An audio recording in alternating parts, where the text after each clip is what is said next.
Street trash like you don't belong here, black boy. The guard's boot came down on Isaac's speaker.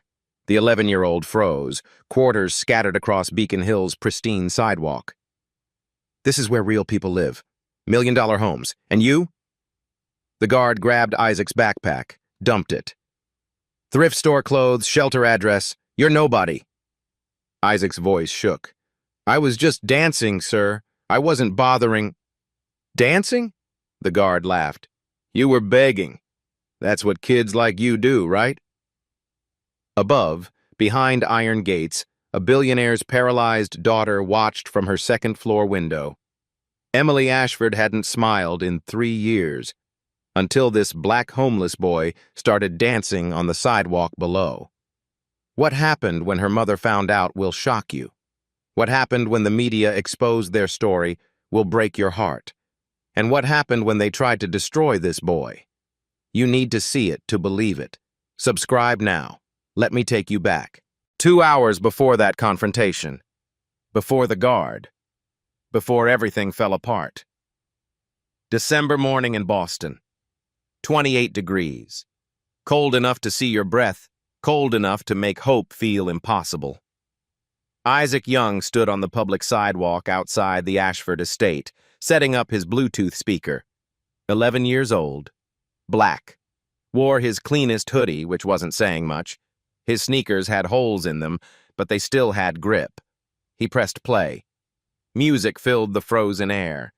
And he danced. Not because anyone was watching, not because he expected anything. He danced because it was the one thing that made him feel alive. The one thing his grandfather taught him before he died. The one thing no one could take away. 40 feet above, behind a second-floor window, Emily Ashford sat in her wheelchair. She'd been sitting there for 3 years, silent, empty, broken, until she saw him move. Emily's nurse, Margaret, had seen it all. 3 years of specialists. 3 years of therapies. Physical, occupational, psychological, experimental. Victoria Ashford had spent millions trying to bring her daughter back. Nothing worked. The accident had stolen Emily's father. The paralysis had stolen her legs. But what it did to her spirit? That was worse than any physical injury. Day 1095. Margaret marked it in her log. 3 years to the day since Emily last smiled. 3 years since she engaged with the world beyond her window. Margaret tried, like she did every morning. Emily, honey, Dr. Morrison is coming at 2. Maybe today we could try... Nothing. Your mom picked up those books you used to like, the ones about... Emily's eyes stayed fixed on the window, on the view of nothing. But then something changed. Her head tilted, just slightly. Her eyes tracked movement below. Margaret followed her gaze. A boy. Black kid. Couldn't be more than 11 or 12. Dancing on the sidewalk like his life depended on it. No hat out for money. No sign begging for change. Just pure movement. Raw, honest, beautiful. Contemporary fusion mixed with street style. Moves that shouldn't work together but somehow did. He spun, dropped, flowed. His body told stories his mouth couldn't. Margaret watched Emily watch him. And then it happened. Emily's mouth curved, barely, but it was there. A smile. Margaret's hands shook as she grabbed her tablet, hitting the emergency contact. Victoria Ashford answered on the first ring. What's wrong? Nothing's wrong. Victoria, she smiled. Emily smiled. Silence on the other end. Then, what? There's a boy, dancing outside. She's been watching him for 15 minutes and she just... Victoria, she smiled. I saw it. A real smile. Victoria Ashford, CEO of a billion-dollar tech company, woman who negotiated with presidents, left her board meeting without a word. She was in her car within 3 minutes. Below, Isaac finished his set. He counted his earnings. $46 in quarters and bills. Not bad for a Tuesday morning. Enough to buy winter gloves for him and Tommy, maybe some extra socks. He was packing up when the black sedan pulled alongside the curb. Isaac tensed. He knew these cars. Private security, corporate types, people who didn't like seeing kids like him in neighborhoods like this. But the woman who stepped out wasn't security. Rachel, Victoria's assistant, approached with calculated warmth. Expensive suit, careful smile. "Excuse me. That was incredible." Isaac's guard went up immediately. "Thanks." "I'm serious. You're very talented. Have you had formal training?" "My grandfather taught me." "Well, he taught you well." Rachel pulled out a business card. "I work for someone who might be interested in hiring you for private performances." Isaac looked at the card. Ashford Technologies. He'd seen that name on buildings downtown. "What kind of performances?" "There's a young girl. She's been through a lot. Medical issues. She loves dance but can't participate herself. Watching you this morning brought her joy. Real joy. Her mother would like to hire you to perform. Daily. 30 minutes. Very generous compensation." Isaac's instincts screamed caution. He'd learned early, when rich people offer you money, there's always a catch. "How generous?" $200 per day. Isaac's poker face almost cracked. $200 a day? That was more than he made in a week on the street. That was security deposit money. That was getting Tommy and him out of the shelter money. "What's the catch?" Rachel smiled. Genuine this time. "Smart kid. No catch. Just dance. Make her happy. That's it. I want to meet her first, and her family. I need to know this is legitimate."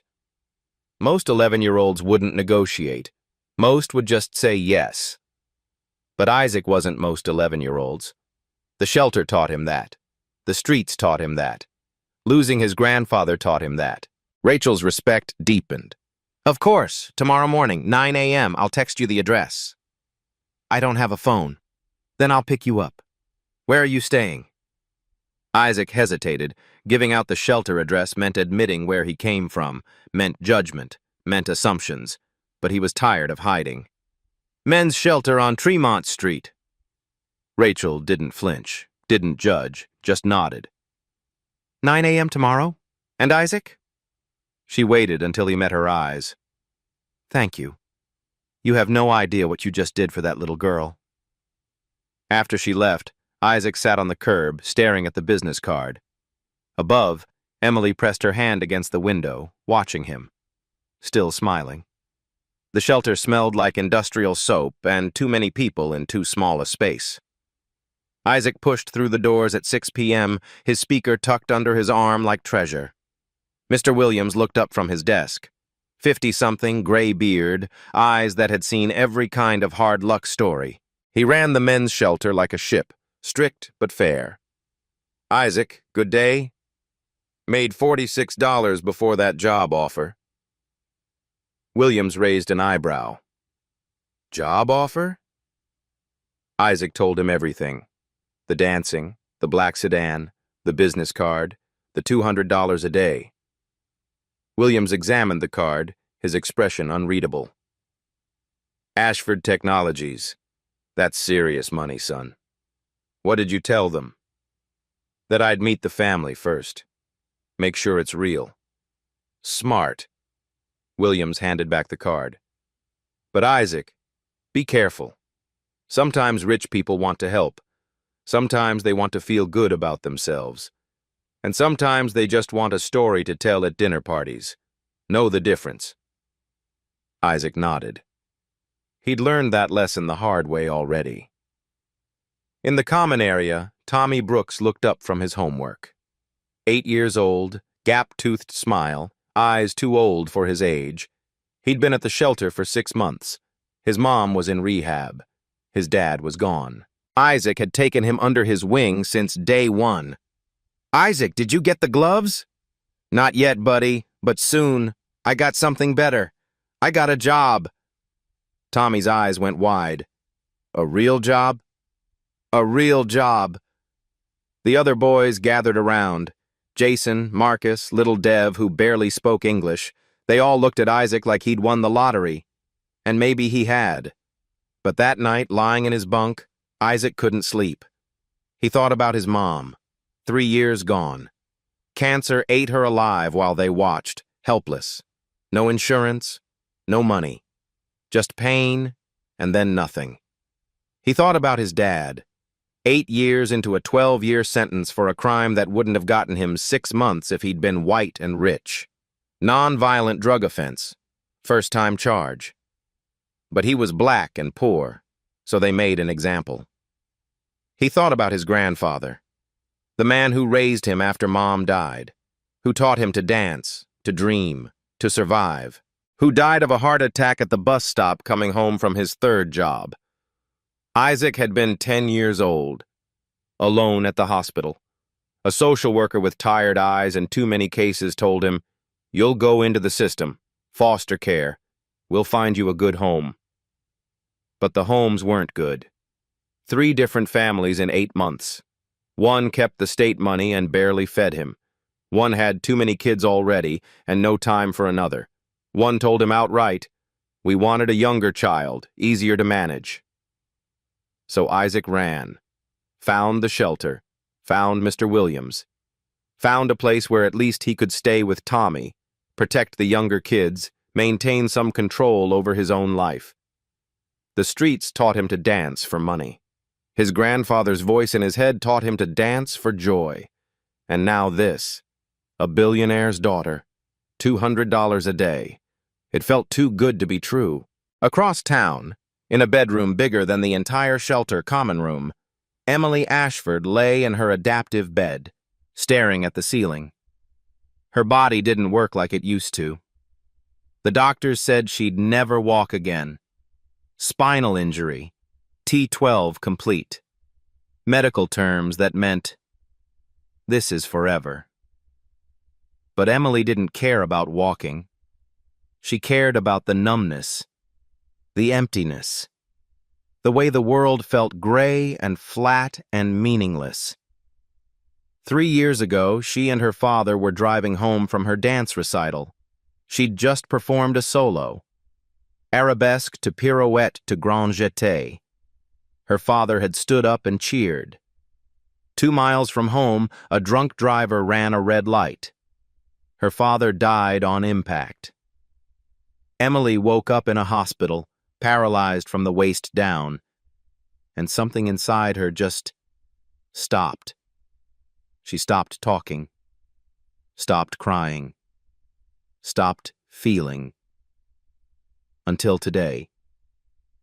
Until she saw a boy who had every reason to stop moving, who kept dancing anyway. Victoria entered without knocking. She never knocked anymore. Privacy was a luxury Emily had lost along with everything else. "Margaret told me you smiled today." Emily didn't respond. Couldn't. Wouldn't.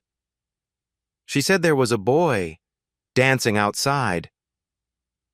Victoria pulled up the security footage on her tablet, watched Isaac move, watched Emily watch him.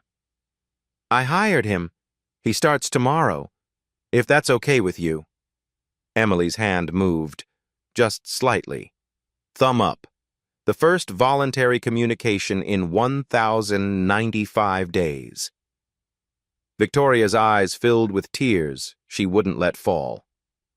"Okay, baby. Okay." Rachel's car pulled up to the shelter at exactly 9 a.m. Black sedan, leather seats, climate control that made Isaac's skin prickle after the morning cold. He'd worn his best clothes, which meant jeans without holes, a hoodie he'd washed twice, and sneakers he'd cleaned with a toothbrush. He still looked like exactly what he was. The drive to Beacon Hill took 12 minutes. Might as well have been 12 light years. Row houses became estates. Apartments became mansions. Chain link became wrought iron. The Ashford estate sat behind gates that cost more than most cars. Colonial revival architecture, white columns, marble fountain, oak trees that had been alive since before Isaac's grandfather was born. Rachel pressed a button. The gates swung open. Isaac's stomach tightened. The driveway curved through manicured lawn that looked like a golf course. The house itself rose 3 stories, every window gleaming. "Try not to be intimidated," Rachel said quietly. "Mrs. Ashford can be intense, but she loves her daughter. That's what matters." They parked. Rachel led him up 5 stone steps to a door that belonged in a castle. Inside, the air smelled like money, fresh flowers, expensive wood polish, something baking in a kitchen Isaac couldn't see. The foyer had a chandelier bigger than his bunk, marble floors that echoed with every step, a staircase that spiraled up like something from a movie. Isaac kept his hands in his pockets, afraid to touch anything, afraid to break something worth more than his entire life. "This way." Rachel led him upstairs. The hallway was wider than the shelter's common room. Paintings on the walls. Real paintings, not posters. She knocked on a door at the end of the hall. "Come in." The room beyond took Isaac's breath away. 40 square meters, floor-to-ceiling windows with a view of the garden, a bed that looked like a cloud, a piano in the corner, equipment everywhere, wheelchair, walker, parallel bars, therapy tools, and in the wheelchair by the window, a girl, blonde, pale, thin in a way that spoke of hospitals and not eating enough. But her eyes were sharp, aware, watching him with an intensity that made Isaac want to both run and stay. "Emily, this is Isaac Young. Isaac, this is Emily Ashford." Isaac stepped forward, not too close. Respectful space. "Hi, I'm Isaac. I saw you watching yesterday from up here. You've got a really good view. Could see all my moves." Emily didn't respond, didn't smile, just watched. The silence stretched. Then she blinked. Once. Deliberate. Rachel translated. "That means hello." "Oh, cool." Isaac relaxed slightly. "So, Rachel said you like dance? I could perform some stuff if you want. Or we could just, hang out. Whatever you're comfortable with." The door opened behind him. Victoria Ashford entered like weather. Power suit. Heels that clicked on hardwood. Eyes that could calculate your net worth in 3 seconds. She looked at Isaac. Really looked. Took in the thrift store clothes, the worn sneakers, the careful posture of a kid who knew he didn't belong. "You're the dancer." "Yes, ma'am." "Rachel says you're talented." "I do my best, ma'am." "Why dance?" The question caught him off guard. "Ma'am? Why do you dance? For money? Attention? What?" Isaac met her eyes, refused to look away. "Because my grandfather taught me, and because when I dance I feel like I'm exactly where I'm supposed to be, even if I'm nowhere at all." Victoria's expression didn't change, but something shifted behind her eyes. "Rachel will explain the contract. 200 per day, 30 minutes, 1-month trial. You'll perform here in Emily's room. You'll sign an NDA. I need to know what she likes first." Victoria stopped. "What?" Isaac gestured to Emily. "What kind of music does she like? What styles? Fast or slow? I need to know what makes her happy. Otherwise, I'm just dancing at her, not for her." Emily's hand moved, pointed at the piano. "Classical," Victoria said quietly. "She used to play. Before." Isaac nodded. "I can work with that." "Good. Rachel, handle the paperwork. Isaac, you start tomorrow." But Isaac didn't move. "Actually, ma'am, could I start now? I brought my speaker." The contract had 6 pages. Isaac read every word. Rachel watched, surprised. Most people just sign.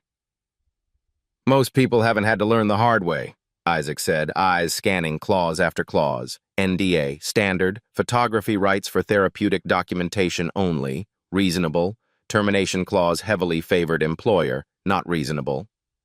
This section says you can terminate at any time for any reason, but I have to give 2 weeks' notice. That's not fair. Rachel blinked. You're 11. I'm 11, and I know when a contract is one-sided, I want a mutual termination clause. Either party, 1 week notice, no penalty. Mrs. Ashford won't, then ask her. 10 minutes later, Victoria returned with a red pen. She'd crossed out the clause, written in the change, initialed it. She handed the pen to Isaac. You're either very smart or very stupid to negotiate with me. My grandfather always said, respect yourself first, then others will follow. Your grandfather was right. Isaac signed. The next morning, he showed up at 8:55 a.m., 5 minutes early. Margaret let him in. Emily's already by the window. She's been there since 7, waiting. Isaac entered Emily's room. She'd positioned her wheelchair for optimal viewing. A small space had been cleared in the center of the room, about 4 meters by 4 meters. Good morning, Isaac said. I brought something. He pulled out his phone, borrowed from Mr. Williams, loaded with music. Classical pieces. Contemporary fusion. I spent last night making a playlist. Mixed classical with modern. Thought we could try something different. Emily's eyes widened. Isaac pressed play. Vivaldi met hip-hop. Tchaikovsky flowed into contemporary. Debussy merged with street. And he danced. Not for money. Not for pity. For Emily. He moved like water, like fire, like wind. Every gesture told a story. Loss, hope, survival, joy. Emily's hands gripped her wheelchair armrests. Her breathing changed. Her eyes followed every movement. When the song ended, Isaac was breathing hard. What did you think? Emily's hand moved. Slowly. Deliberately. She pointed at Isaac, then at herself, then made a small gesture, hand moving in a wave. Margaret gasped. She wants to know if you can teach her movements she can do. Isaac's face broke into a smile. Absolutely. Can you move your arms? Emily nodded. Upper body? Another nod. Then yeah, we can dance together. Different style, but still dancing. Watch. He showed her arm waves, head movements, upper body isolations, movements that didn't require legs, but still embodied rhythm and grace. Emily attempted a small arm wave, clumsy, uncertain. That's it. Do it again. She did. Better this time. Now with the music. Vivaldi swelled. Emily moved her arms, small movements, fragile, but there. Margaret's hand covered her mouth, tears streaming, because Emily was smiling, really, truly smiling, not the small curve from yesterday, a full smile, joy, breaking through 3 years of darkness, like dawn. The days blurred together. Day 3. Emily attempted head rolls, synchronized to Chopin. Day 5. She requested specific songs by pointing at Isaac's playlist.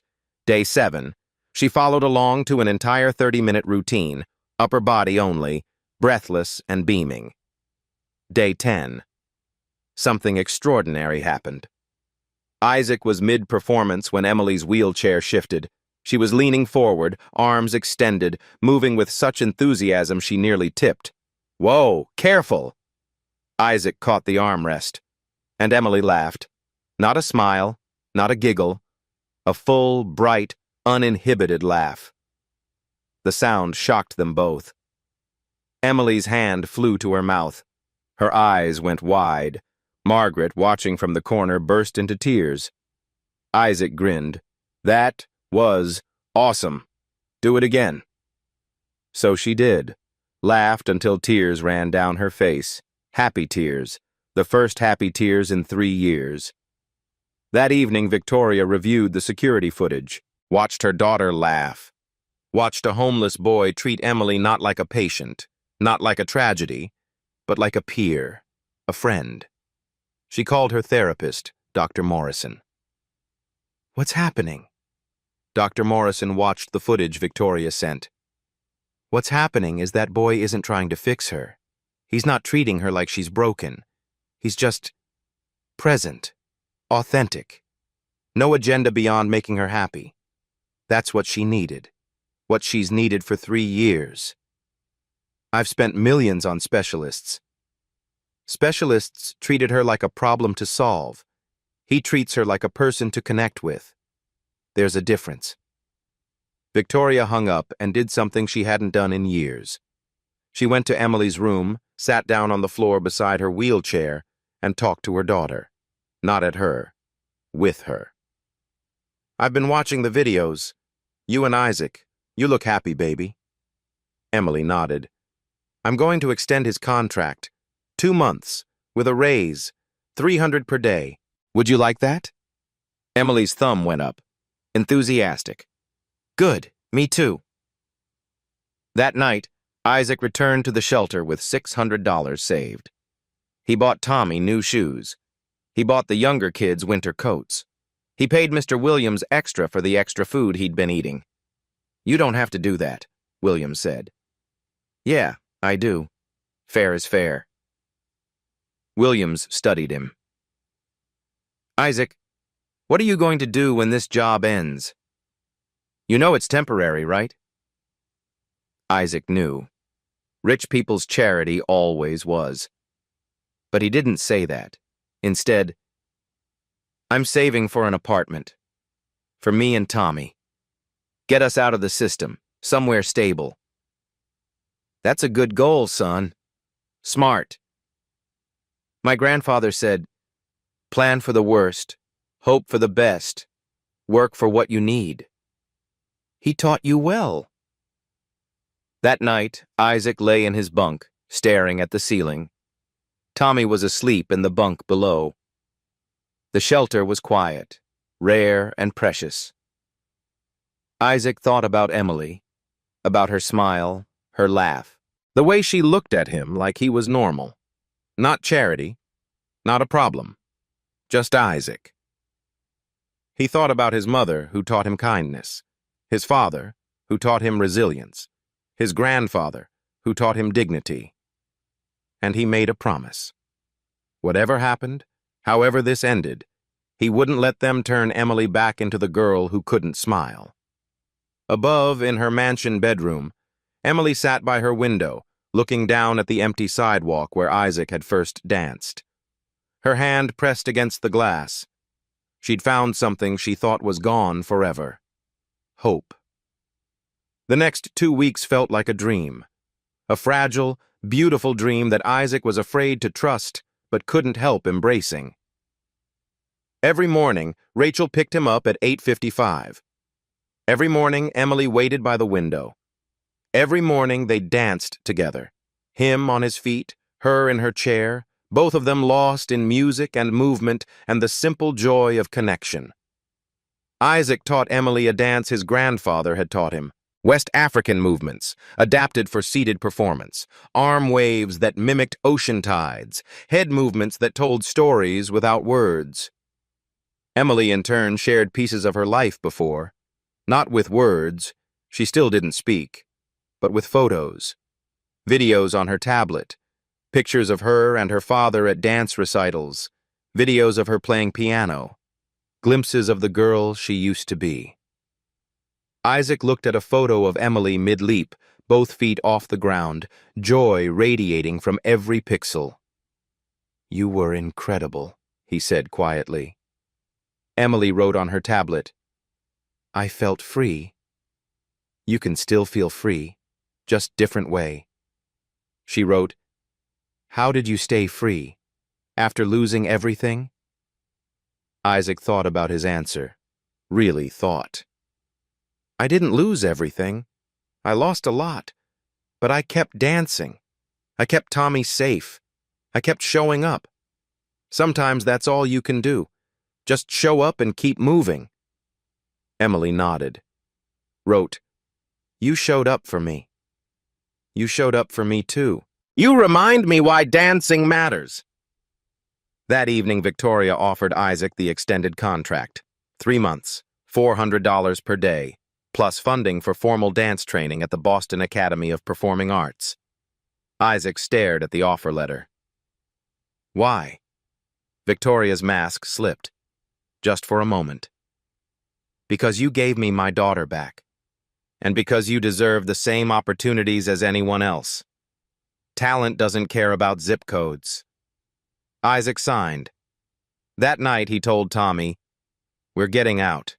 6 months, maybe less. I'm saving enough for first month, last month's security deposit. We're getting an apartment." Tommy's eyes shone. Just you and me? Just you and me, buddy. Family. For 2 perfect weeks, everything was good. And then the world exploded. Bernard Hartley didn't become CFO of Ashford Technologies by being sentimental. He became CFO by understanding that everything, including human emotion, could be quantified, leveraged, and monetized. The quarterly earnings report sat on the conference table like a death sentence. Stock down 8%. Investor confidence shaky. Board members asking uncomfortable questions about Victoria's leadership. Hartley saw opportunity where others saw crisis. "The tech sector is saturated," he said, voice smooth as poison. "We need a human interest angle, something that makes Ashford Technologies relatable, warm, caring." Victoria's eyes narrowed. "What are you suggesting?" "Your daughter's recovery, the homeless boy. It's a perfect story. Billionaire CEO's paralyzed daughter saved by an underprivileged black child through the power of dance. Diversity, redemption, hope. We control the narrative, leak it to the right outlets, watch our stock recover. My daughter's trauma is not a press release. Your daughter's recovery is exactly what our investors need to see. It shows heart, shows that Ashford Technologies cares about community, about giving back. The boy benefits too. Scholarship, publicity, opportunities he'd never get otherwise. Everyone wins." Victoria stood. "No. Victoria, your emotional attachment to privacy is affecting shareholder value. The board has fiduciary responsibilities, then let the board vote. But Emily's medical history stays private. Isaac's story stays private. End of discussion." Hartley smiled. Thin. Cold. "Of course. Whatever you think is best." 48 hours later, Isaac's phone, the one Mr. Williams let him borrow, exploded with notifications. Text from Rachel. "Call me immediately." Text from Mr. Williams. "Get back to the shelter now." Text from a number he didn't recognize. "How much did they pay you to sell out that little girl?" His hands shook as he opened the news app. The headline punched him in the stomach. Black street urchin becomes miracle worker for paralyzed heiress. Below it, photos. Isaac dancing on the sidewalk. Security footage of him entering the Ashford estate. Emily's medical records. Her diagnosis, her accident, her father's death. All of it exposed. All of it public. And Isaac's life. His mother's death certificate. His father's prison record. His shelter address. Every private pain turned into public spectacle. The article framed it as inspiration. The homeless boy who saved the rich girl. The magical Negro who gave the white savior her smile back. Isaac felt sick. His phone rang. Rachel. "Isaac, I'm so sorry. We're trying to find out who leaked. You think I did this?" His voice cracked. "You think I wanted everyone to know my dad's in prison? My mom's dead? That I sleep in a shelter? No, God, no. Victoria knows you didn't." But the line went dead. Another call coming through. Mr. Williams. "Isaac, don't come back to the shelter. Media everywhere. They're camped outside, asking about you, taking pictures of the other kids. I had to call the police." "Mr. Williams, I didn't—" "I know you didn't, son. But social services just showed up. They're using the media attention to question the shelter's capacity. They want to transfer you to a group home. Tonight. They want to separate you from Tommy. Isaac's world tilted. They can't. They can. They are. I'm sorry, Isaac. I fought them, but... The phone slipped from Isaac's fingers. Everything he'd built. Everything he'd worked for. The stability, the safety, the promise he'd made to Tommy. Gone. At the Ashford estate, Emily sat in front of her tablet, reading the article, reading the comments. That poor boy. Such a saint. Finally, a positive story about inner-city youth. Proof that even the most disadvantaged can serve a purpose. I wonder if she'll let him stay once she's cured. Emily's hands trembled. These people didn't see Isaac. They saw a symbol, a charity case, a feel-good story. They'd taken his dignity and packaged it for consumption. She turned her wheelchair toward the window, toward the sidewalk where Isaac used to dance, where a security guard had humiliated him while she watched, and Emily did something she hadn't done in 3 years. She screamed, no words, just sound, rage, anguish, fury at a world that crushed beautiful things and called it kindness. Margaret rushed in. Emily, what? Emily grabbed her tablet, typed with shaking fingers, find Isaac, bring him here, now. Victoria burst through the door seconds later. She'd been in her office pulling security logs, tracking down the leak. Her face was ice. I know who did this. She pulled up email records on her tablet, showed Emily. Bernard Hartley's assistant. Access to building security. Access to medical files. Payments to a Boston Globe reporter. Email chain discussing strategic leak and maximizing emotional impact. Emily's eyes went wide. Victoria's voice was steel. I'm calling an emergency board meeting. Hartley is finished, but first... She looked at Emily. Really looked. First we protect Isaac. Whatever it takes. Emily nodded, typed, he protected me. We protect him. Damn right we do. But Isaac didn't know that. Isaac only knew that his world was collapsing. He stood on a street corner 3 blocks from the shelter, backpack on his shoulders, speaker in his hands. The speaker was cracked from where the guard had stepped on it. It still worked, barely. He had $200 in his pocket. Tommy's new shoes in his backpack, and nowhere to go. The group home social services mentioned was across the city, different district, different school, no Tommy. Isaac thought about running, just disappearing into the system's cracks, becoming another statistic. His phone buzzed. Text from a blocked number. Meet me at the corner of Tremont and Oak, 5 minutes. Victoria Ashford. Isaac stared at the message. Rich people's charity always came with strings, always came with expectations. He'd learned that lesson. But Emily's face flashed in his mind. Her smile, her laugh, the way she looked at him like he mattered. Maybe some people were different. Maybe some people meant it when they said they cared. Isaac walked to the corner. Victoria's car was already waiting. Victoria Ashford had negotiated billion-dollar mergers.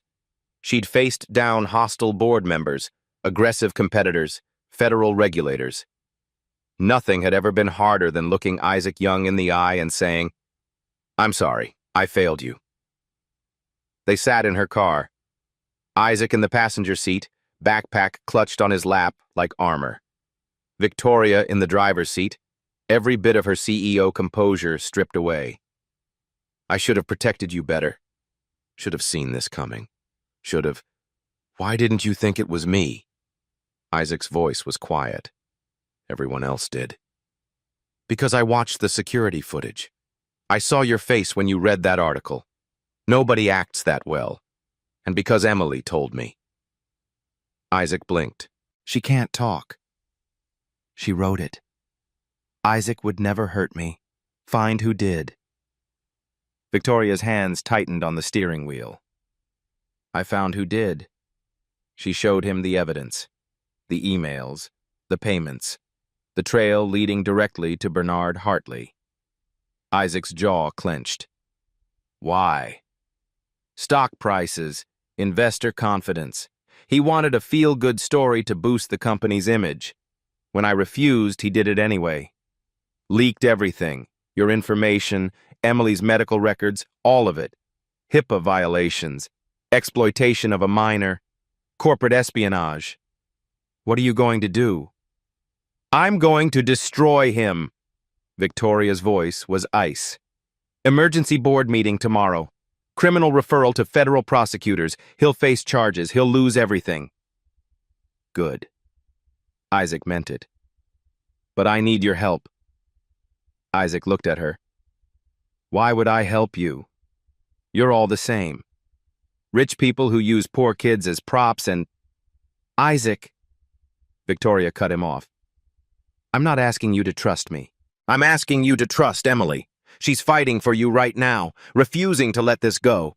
But if we don't control this narrative, Hartley wins. The media keeps spinning you as a charity case. Emily stays trapped in this story. And you... She paused. You lose, Tommy. Isaac's breath caught. What?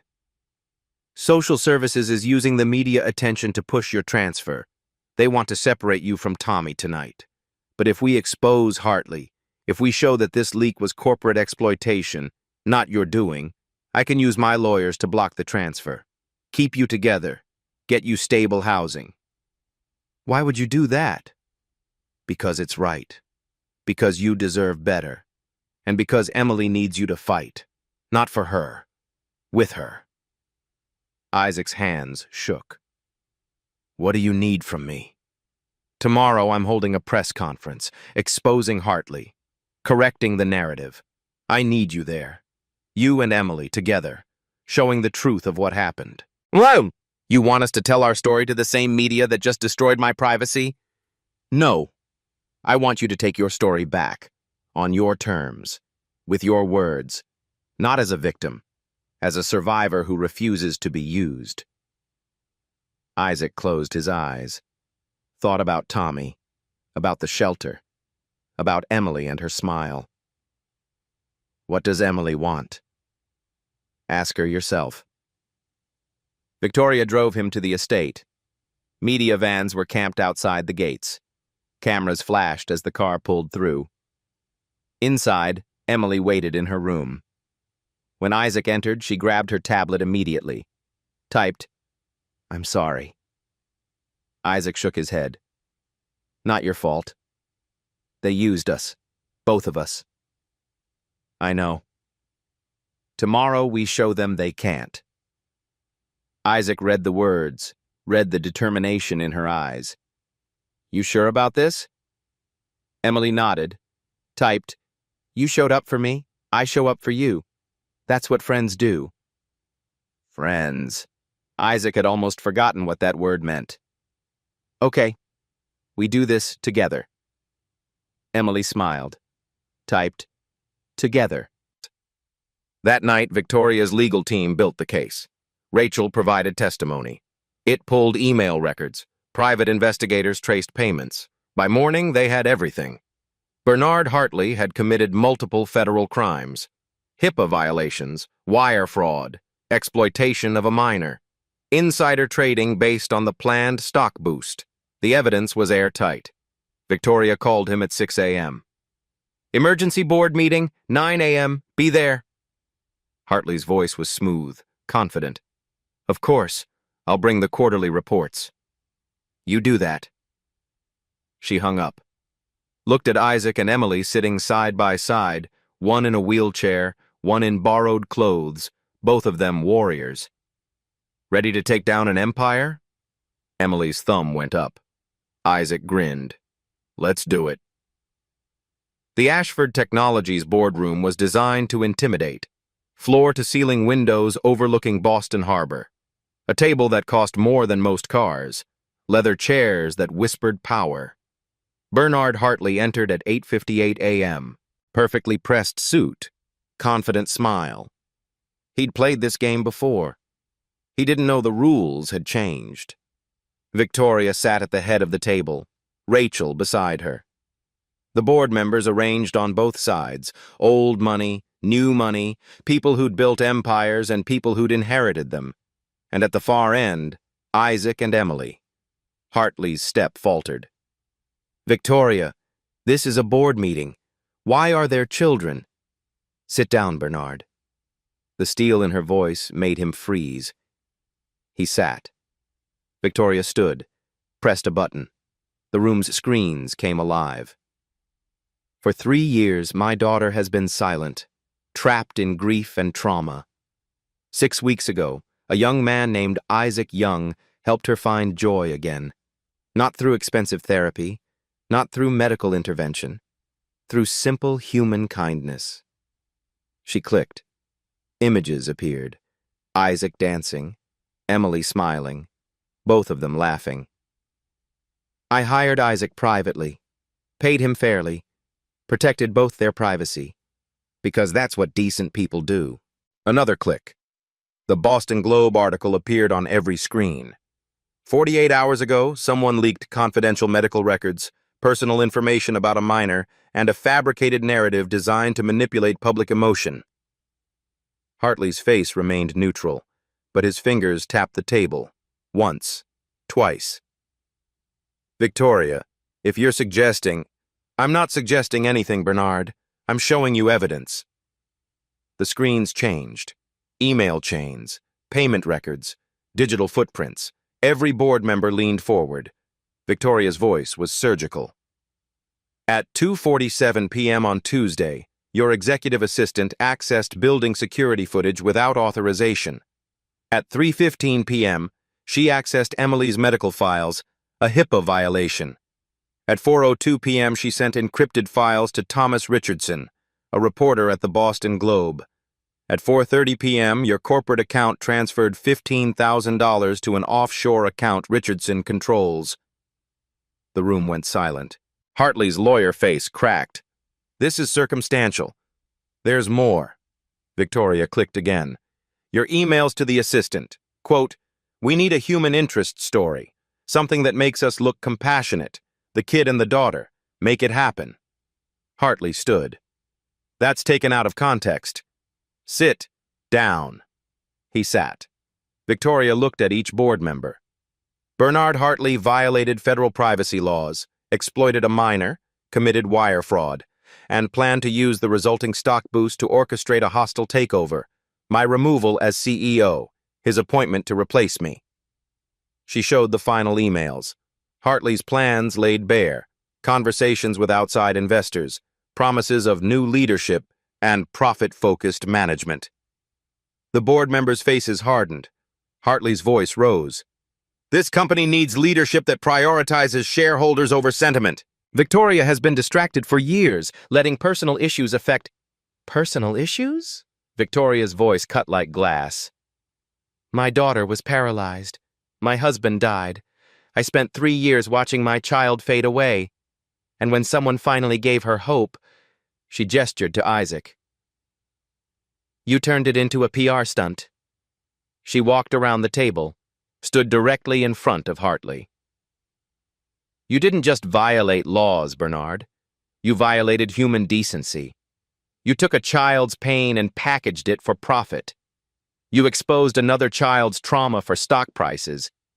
You turned kindness into exploitation. She leaned in close. You picked the wrong family to mess with. Victoria returned to her seat. The board will vote. Either you terminate Bernard Hartley immediately and refer him for criminal prosecution, or I resign, take my patents, my research team, and half your revenue stream to a competitor. The vote took 3 minutes. Unanimous. Hartley was escorted out by security. His corporate accounts frozen, his access revoked, his empire crumbling in real time. As the door closed behind him, Victoria stood again. Now, we fix this the right way. 2 hours later, the press conference began. Every major outlet attended. Cameras, microphones, reporters hungry for the next chapter of the viral story. Victoria stepped to the podium. Isaac and Emily beside her. Isaac standing, Emily in her wheelchair, both holding hands. Good morning. I'm Victoria Ashford, CEO of Ashford Technologies. This is my daughter, Emily, and this is Isaac Young. We're here to set the record straight. Flashes exploded. Pens scratched. Recorders hummed. 6 weeks ago, Isaac was dancing on a public sidewalk. My daughter saw him from her window. For the first time in 3 years, she smiled. I hired Isaac privately to perform for Emily. We developed a contract. We protected both their privacy. It was working beautifully. She paused. Let the silence build. Then someone in my company decided to exploit that joy for corporate profit. They leaked confidential medical records. They exposed a minor's personal trauma. They framed a beautiful story of human connection as a charity spectacle. Victoria's voice hardened. That person has been terminated. They will face federal charges. And I am here to say, Isaac Young is not a charity case. He is not a feel-good story. He is a talented, brilliant young man who gave my daughter her smile back through simple, authentic kindness. She looked at Isaac, nodded. Isaac stepped to the microphone. His voice shook at first, then steadied. I didn't dance for Emily to become famous. I didn't do it for money. I did it because dancing is who I am, and because she reminded me why it matters. He paused, gathered courage. People online called me a miracle worker, a street urchin who got saved by a rich family. But that's not what happened. Emily saved me, too. She reminded me that kindness isn't about where you come from or how much money you have. It's about seeing people, really seeing them. He looked at Emily. She smiled. We're not a story. We're friends. And friendship doesn't care about zip codes. The reporters erupted with questions. Isaac stepped back. Emily rolled forward. Every camera focused on her. She took a breath, opened her mouth, and spoke. For the first time in 1,095 days. For the first time since the accident that stole her father and her legs. Her voice was soft, scratchy from disuse, but clear. Isaac showed me that being stuck doesn't mean being stopped. I can't walk, but I can still move. I can still feel. I can still dance. Tears ran down her face. Happy tears. He gave me that back. So thank you, Isaac, for seeing me, for staying, for dancing. The press conference room went silent. Then someone started clapping. Then another. Then everyone. A standing ovation for an 11-year-old girl who found her voice again. That evening, the story went viral. But different this time. Not street urchin saves heiress. CEO exposes corporate corruption to protect children's privacy. Paralyzed girl speaks for first time in 3 years. When friendship matters more than profit. The hashtag #WorthNotWealth trended worldwide. Ashford Technologies stock didn't drop. It rose. Investors responded to ethics over exploitation. Bernard Hartley was arrested at his home that night. Multiple federal charges. And Isaac? Isaac got a call from social services. Mr. Young, in light of recent events and testimony from Mrs. Ashford's legal team, we're suspending the transfer order. You'll remain at your current shelter placement with Tommy Brooks. Isaac closed his eyes, breathed. Thank you. But Victoria wasn't done yet. 6 months later. The Community Arts Center opened on a Tuesday morning. 3 stories, dance studios, music rooms, art spaces, a cafeteria that served free meals, all funded by Ashford Technologies and public donations that poured in after the press conference. The name above the door, the Isaac and Emily Center for Young Artists. Isaac had argued against using their names. Victoria insisted. You both deserve recognition, not as charity cases, as founders, as leaders. Deal with it. so he dealt with it. The opening ceremony drew hundreds: shelter kids, foster kids, low-income families, and press. But the good kind this time. The kind that wanted to document hope, not exploit pain. Isaac stood at the front, holding scissors for the ribbon cutting. Emily beside him in her wheelchair, Tommy on his other side, grinning, gap-toothed and proud. Victoria gave the speech. 6 months ago, my daughter couldn't smile. A young man gave her that gift back. Today, we're giving that gift forward. This center is for every kid who's been told they don't belong. Every kid who's been judged by their zip code instead of their talent. Every kid who just needs a chance. She looked at Isaac and Emily. These two taught me something. Worth isn't what you own. It's what you give when you have nothing. The crowd erupted. Isaac cut the ribbon. The doors opened. Kids flooded in, faces bright, eyes wide, running toward dance studios and art rooms and possibilities they'd never had before. Inside, Isaac's first class waited. 20 kids, all backgrounds, all abilities. Emily co-taught. From her wheelchair, demonstrating adaptive movements, speaking clearly now, confident now. Dance isn't about perfect form, she told the class. It's about perfect expression. You don't need legs to dance. You just need heart. A little girl in a wheelchair raised her hand. Can I really dance? Emily smiled, showed her a routine she and Isaac had created.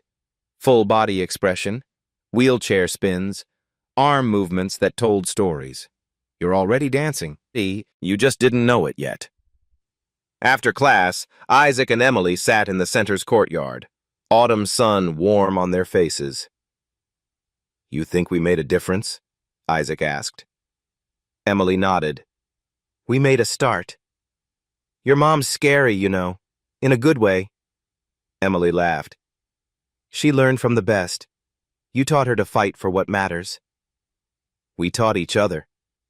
Victoria approached with Mr. Williams. They'd become unlikely allies, billionaire CEO and shelter coordinator, united by their belief in second chances. Isaac, there's someone here to see you. A man in a suit, Department of Corrections badge. Isaac Young, I have news about your father. He's been granted early release. Parole board reviewed his case. He'll be out in 3 weeks. Isaac's world stopped, then started again. Different. Better. Emily grabbed his hand. Squeezed. Family, she whispered. Isaac squeezed back. Family. 1 year later, the Isaac and Emily Center had expanded to 3 locations across Boston. Over 500 kids enrolled. 90% from low-income backgrounds. 15% in wheelchairs or with other disabilities. 100% given a chance. Isaac, now 12, taught advanced contemporary 5 days a week. Still lived in transitional housing with Tommy and his father, who'd found work as a maintenance supervisor, who'd stayed sober, who'd fought every day to be the dad Isaac deserved. Emily, also 12, performed in her first adaptive dance competition. Took 3rd place, cried happy tears on the podium. Victoria stepped down as CEO, started a nonprofit, focused full-time on expanding the center model nationwide. Margaret became the center's wellness director. Mr. Williams joined as community outreach coordinator. Rachel managed operations. Even the reporter, Thomas Richardson, faced consequences. Lost his job. Paid fines. Wrote an apology that actually felt genuine. Bernard Hartley served 18 months in federal prison, lost everything. Exactly as he deserved. And the security guard who started it all? He applied for a job at the center. Isaac interviewed him personally. Why should I hire you? The guard looked at his hands. Because I was wrong. Because I judged you by your zip code instead of your character. Because I want to do better. Isaac thought about his grandfather, about forgiveness, about second chances. You start Monday, minimum wage. You work your way up. Fair? More than fair. On the center's first anniversary, they held a celebration, hundreds of kids performing, dancing, painting, singing, creating. Isaac and Emily sat in the front row, watching a 6-year-old boy in a wheelchair perform a routine they'd taught him. "You think we changed the world?" Emily asked. Isaac smiled. "We changed our world. That's enough." The boy finished his dance. The crowd roared. And somewhere in Boston, another kid who'd been told they didn't belong walked through the center's doors, ready to dance, ready to belong, ready to discover their worth. If this story touched you, hit that subscribe button. Share it with someone who needs to remember that kindness is stronger than cruelty, that worth isn't measured in dollars, that one person really can make a difference. Comment below. What's your worth, not wealth moment? When did someone see your value when the world saw nothing? We're all just dancing through this life. Let's make sure everyone gets a chance to move.